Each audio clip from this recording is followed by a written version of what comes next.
Assalamualaikum warahmatullahi wabarakatuh. Alhamdulillah wa syukrulillah amma ba'dah. Alhamdulillah, pada kesempatan hari ini, bulan yang penuh barokah ini, kita bersama-sama masih diberi kesehatan oleh Allah. Oleh karena itu marilah kita tetap bersyukur kepada Allah Subhanahu wa ta'ala. Pada kesempatan hari ini, kesempatan kali ini Pak Sodik akan menerangkan bagaimana panduan sholat Idul Fitri di rumah kita sendiri-sendiri.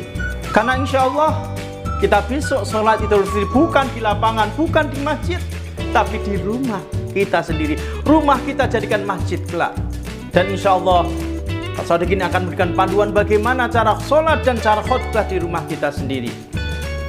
Yang pertama, Bapak Ibu semua, yaitu kita ketika sudah malam hari raya Idul Fitri, kita disunahkan untuk bertakbir, mengagungkan nama Allah. Allahu Akbar, Allahu Akbar, Allahu Akbar, Allahu Akbar, walillahil hamd. Sampai semalam suntuh kalau kuat. Kalau tidak, ya sebatas kemampuan saja. Boleh sendiri-sendiri dan boleh jamaah. Anak-anak kita kumpulkan semua, kita bersama-sama takbir, mengagungkan asma Allah pada bulan yang suci, yaitu malam hari raya Idul Fitri. Kemudian setelah kita bermalam dengan takbir, pagi kita disunahkan untuk mandi sebelum kita sholat id. Kita mandi dengan bersih, dengan niat jelas. Niatnya adalah niat saya mandi untuk hari raya Idul Fitri. Kemudian setelah mandi bersih semua selesai, kita cari pakaian yang paling bagus. Kita cari, mungkin kalau sekarang punya baru, pakailah yang baru. Kalau enggak, ya enggak usah. Karena al-id liman labisal jadid, walakin al-id al-jadid taqwa. Id bukan punya orang yang berpakaian baru, tapi id adalah punya orang-orang yang tambah ketakwaannya kepada Allah. Bapak Ibu semua yang saya muliakan, kemudian setelah kita mandi dan kita pakaian yang paling bagus kita pakai, maka kita disunahkan sebelum sholat id sarapan dulu. Minum susulah atau minum apa yang penting membatalkan puasa. Karena disunahkan sebelum sholat id kita sudah tidak berpuasa lagi. Kemudian ingat, ketika kita mungkin lupa belum membayar zakat, maka sebelum sholat id bayarlah zakat dulu. Karena membayar zakat setelah sholat id maka tidak diterima menjadi sedekah biasa.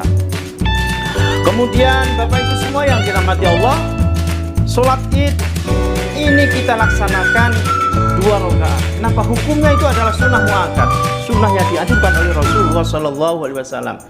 Sholat id 2 rakaat dilaksanakan sebelum khutbah. Kemudian ingat, tidak ada azan dan tidak ada iqamah. Jadi jangan sampai ayuna azan, ayuna iqamah, enggak usah. Hanya kita disuruh sholatul jamaah, baru kita kumpul, kita mulai sholat jamaah. Kemudian kaifiyahnya, panduannya yang pertama adalah ketika kita mau sholat id, rakaat pertama diawali dengan takbiratul ihram, Allahu Akbar. Kemudian setelah takbiratul ihram kita membaca takbir lagi 7 kali pada rakaat pertama, Allahu Akbar. Kemudian di sela-sela takbir kita membaca subhanallah, membaca tasbih, subhanallah walhamdulillah wala ilaha illallah wallahu akbar. Kemudian Allahu Akbar, kemudian membaca takbir lagi terus sampai 7 kali. Di sela-sela takbir, subhanallah walhamdulillah wala ilaha illallah wallahu akbar, sampai 7 kali rakaat pertama. Kemudian setelah kita rakaat pertama selesai takbir, baru kita membaca Fatihah. Bismillahirrahmanirrahim. Alhamdulillahi rabbil alamin. Setelah selesai Fatihah, maka membaca suratan. Surat apa yang dibaca? Kalau mampu surat Al-Ghasyiyah dan surat Al-A'la. Kalau tidak mampu surat An-Nas, surat Al-Ikhlas. Kalau mampu surat Al-Baqarah, silakan. Yang penting membaca suratan-suratan di dalam Al-Quran. Kemudian rakaat selesai, 1 rakaat selesai, kemudian baru rakaat kedua.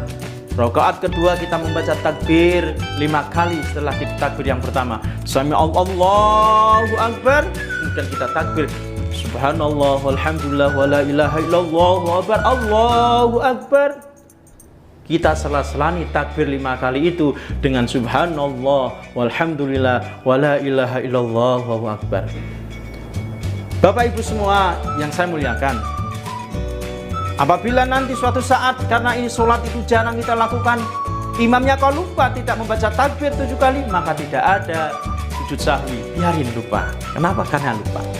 Kemudian hendaknya nanti setelah kita sholat selesai, assalamualaikum warahmatullah, assalamualaikum warahmatullah, semua keluarga kita kumpulkan, kemudian kita baru mendengarkan khutbah. Nah, bagaimana cara khutbah saat pandemi seperti ini? Khutbah tidak usah panjang-panjang, cukup rukun-rukunnya saja.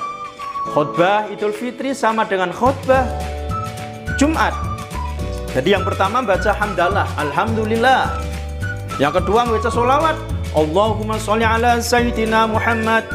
Yang ketiga wasiat takwa, ittaqullaha haqqa tuqatih wa la tamutunna illa wa antum muslimun. Kemudian membaca salah satu ayat Al-Qur'an, surat apapun, qul huwallahu ahad, qul a'udzu birabbin nas. Kemudian nanti pada rakaat kedua, pada khutbah yang kedua disempurnakan dengan doa. Kemudian pada khutbah yang pertama disunahkan lagi sebelum kita khutbah membaca takbir 9 kali. Allahu akbar, Allahu akbar, Allahu akbar, Allahu akbar, Allahu akbar, Allahu akbar 9 kali. Kemudian setelah khutbah kedua berhenti sejenak, kemudian kita berdiri lagi membaca takbir 7 kali. Allahu akbar, Allahu akbar, Allahu akbar, Allahu akbar. Setelah itu baru alhamdulillah, Allahumma sholli ala sayyidina Muhammad, kemudian sholawat, wasiat takwa, kemudian berdoa. Sama dengan khutbah yang ke-1, hanya disempurnakan dengan doa untuk muslimin dan muslimat. Setelah kita selesai khutbah semua, barulah kita bersama-sama untuk musafahah, bersalaman, khususnya dengan keluarga yang paling dekat. Kalau keluarga kita tidak ada yang sakit atau mungkin terjangkit corona, kalau ada, ya kita hanya jauh-jauhan saja. Jika dalam keadaan sendiri Bapak Ibu semua, maka kita tidak usah ada khutbah. Kita cukup sholat hari raya Idul Fitri 2 rakaat. Kita cukup sholat hanya 2 rakaat, sama dengan sholat yang tadi, kemudian salam, dan kita musafahah. Setelah musafahah kita makan-makan lagi. Inilah Bapak Ibu sekilas panduan sholat id di rumah. Dan mudah-mudahan dengan sholat id di rumah kita lakukan, rumah kita menjadi masjid-masjid yang banyak sekali. Dan kita disuruh oleh Allah mengagungkan nama Allah pada malam Hari Raya Idul Fitri. Bukan hanya kita jalan-jalan atau kita keliling kota, tapi kita ada di rumah masing-masing bertakbir. Amin, Allahumma amin. Mudah-mudahan bermanfaat untuk kita semua, dan mudah-mudahan kita akan bersama-sama bisa mengagungkan nama Allah, asma Allah besok di malam takbiran malam Hari Raya Idul Fitri. Terima kasih. Mohon maaf atas segala kurangnya. Assalamualaikum warahmatullahi wabarakatuh. Waalaikumsalam.